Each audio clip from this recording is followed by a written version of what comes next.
रायगड जिल्ह्यातील माणगाव बस स्थानकात एका विकृत व्यक्तीकडून सार्वजनिक ठिकाणी गैरवर्तन केल्याचा धक्कादायक प्रकार समोर आले आहे। या घटनेमुळे महिला प्रवाशांमध्ये भीती आणि अस्वस्थतेचं वातावरण निर्माण झालं असून स्थानिक प्रशासन आणि वाहतूक नियंत्रकांनी याकडे दुर्लक्ष केल्याचा गंभीर आरोप प्रवाशांनी केला आहे। मिळालेल्या माहितीनुसार दिनांक 19 एप्रिल 2025 रोजी दुपारी माणगाव बस स्थानकात बोरिवलीला जाणाऱ्या बसची वाट पाहत असताना एका प्रवाशानं वाहतूक नियंत्रक कार्यालयासमोर एका व्यक्तीला प्रवाशांच्या बसण्याच्या जागेवर विकृत चाळे करताना पाहिलं। या व्यक्तीनं महिला प्रवाशांसमोर हे लज्जास्पद कृत्य केल्यानं परिसरात भीतीचं वातावरण निर्माण झालं होतं।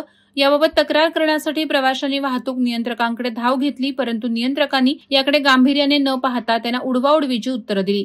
हा प्रकार माणगाव बस स्थानकातील सुरक्षेच्या दृष्टीने अत्यंत गंभीर आहे। माणगाव बस स्थानकात घडलेल्या या घटनेमुळे पुन्हा एकदा महामंडळाच्या कारभारावर प्रश्नचिन्ह उपस्थित झालंय।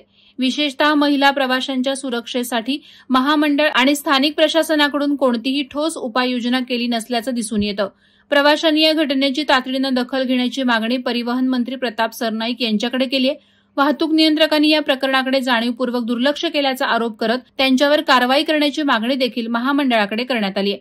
तसंच माणगाव बस स्थानक परिसरातील सुरक्षेसाठी सीसीटीव्ही कॅमेरे, नियमित गस्त आणि कडक कारवाईची व्यवस्था करण्याची मागणीही जोर धरू लागली आहे। माणगाव बस स्थानकातील ही घटना केवळ एका व्यक्तीचे कृत्य नसून प्रशासकीय निष्क्रियतेचा परिणाम असल्याचं मत व्यक्त होत आहे। या प्रकरणी महामंडळ आणि स्थानिक प्रशासन काय पावलं उचलणार याकडे सर्वांचं लक्ष लागलं आहे। वादळवारा लाईव्हसाठी न्यूज ब्युरो, माणगाव।